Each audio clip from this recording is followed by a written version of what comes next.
In the first part of this story, we looked at how the starter life got repriced. In the second, we looked at how adulthood became a monthly payment. But the cost of all this is not only financial. Because when the first step becomes expensive, people don't just pay more, they wait longer. They delay moving out, they delay marriage, they delay children, they delay risks, they delay dreams. And eventually, they start feeling like their real life is always waiting just beyond the next financial milestone. And this is where the story becomes bigger than economics. Because when people talk about affordability, they usually talk about numbers: rent prices, house prices, car payments, interest rates, wages, inflation, debt. And those things matter. They matter a lot. But the deeper cost is harder to measure. It is not just what people can no longer buy. It is what people feel forced to delay. And at first, these delays can sound responsible. You tell yourself you are being smart. You are waiting until you have more savings, waiting until rent is lower, waiting until the job is better, waiting until the debt is smaller, waiting until life feels less unstable. And sometimes that really is the right thing to do. Not every delay is failure. Sometimes patience is wisdom. But when an entire generation is told to wait for everything, waiting stops feeling like wisdom. It starts feeling like life on pause. And that feeling is brutal because it follows people even when they are trying their best. You can work hard and still feel behind. You can make more money than you used to and still feel stuck. You can be responsible, avoid stupid purchases, skip vacations, cook at home, pay your bills, and still feel like the basic milestones of adulthood are standing behind glass. Close enough to see, too expensive to touch. And over time, that does something to people. It changes how they think about the future. Because the future used to be something you built toward. You worked, saved, improved, failed, tried again, and slowly moved forward. But when every first step is expensive, the future starts to feel less like a path and more like a threat. A list of things you cannot afford yet. A list of risks you are not ready to take. A list of dreams that require just a little more money, a little more security, a little more time. So people wait. They wait to move out because rent would consume half their income. They wait to get married because weddings, housing, and stability all cost money. They wait to have children because raising a family without a financial cushion feels terrifying. They wait to leave bad jobs because losing one paycheck could break the whole month. They wait to start a business because failure is no longer just embarrassing, it can be financially devastating. That last part is very important. Because people are not less ambitious than before, they are more exposed. Every mistake is expensive now. A bad apartment lease can trap you. A car repair can wipe out your savings. A medical bill can follow you for years. A wrong degree can become a monthly payment you carry into middle age. A few months without work can turn into debt.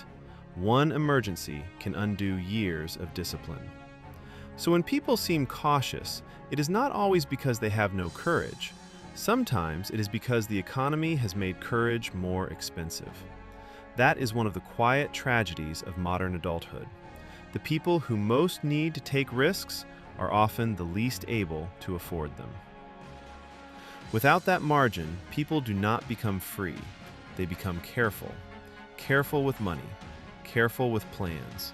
Careful with hope. Careful with anything that might disturb the fragile balance keeping their life together. And eventually, even dreaming starts to change. People still dream, of course. They still imagine the apartment, the home, the family, the work they care about, the life that feels like their own. But the dream becomes less like a plan and more like a screensaver running in the background. Something beautiful, always there, but not really active. Because when the first step costs too much, people do not stop dreaming. They just start postponing themselves. They say, maybe next year. Maybe after I save more. Maybe after I pay this off. Maybe after prices calm down. Maybe after I get promoted. Maybe after things get normal again. But normal keeps moving. And year after year, People begin to feel like their real life is always waiting just beyond the next financial milestone. Not gone, exactly, just delayed, deferred, rescheduled, pushed into a future that never quite arrives. This is why the death of the starter life creates so much quiet shame. Because from the outside, people may look fine. They have jobs, they have phones, they go out sometimes, they laugh, they post, they keep moving. But inside, many of them carry this private sense that they should be further along by now. But when millions of people in different cities, different countries, different jobs, and different situations all feel the same delay, maybe the problem is not only personal weakness. Maybe the timeline itself changed.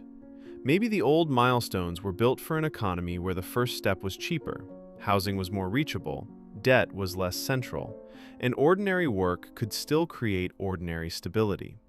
And when that changes, people do not only lose purchasing power, they lose rhythm. The rhythm of life gets interrupted. The sequence gets scrambled.